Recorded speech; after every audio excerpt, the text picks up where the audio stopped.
మీకు ఒక చిన్న స్టోరీ చెప్తా వినండి. ఒకరోజు ఉప్పు, పంచదార మాట్లాడుకుంటున్నాయంట. అయితే ఉప్పు చెప్తుందంట పంచదారతోటి, "నువ్వు చాలా తియ్యగా ఉంటావు కదా!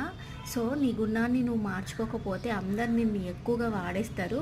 నేను చూడు, నేను ఉప్పగా ఉండటం వల్ల నన్ను చాలా తక్కువగా యూజ్ చేస్తారు" అని చెప్పేసి చెప్పిద్దంట పంచదారకి. అంటే అవును కదా! నేనే అందరికీ ఎక్కువ ఇష్టం ఉంటా కాబట్టి నన్ను బాగా తినేస్తారు అందరూ అని చెప్పేసి ఆలోచించి కొంచెం కొంచెం గుణాన్ని తీసుకోవడం మొదలుపెట్టిందంట.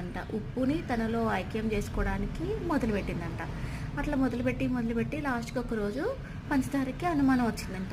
అవును, అసలు నేను ఎట్లుండేదాన్ని, ఒకసారి నన్ను నేను రుచి చూసుకుంటా అని రుచి చూసిందంట. అప్పుడు అస్సలు నచ్చలేదంట తనకి తాను.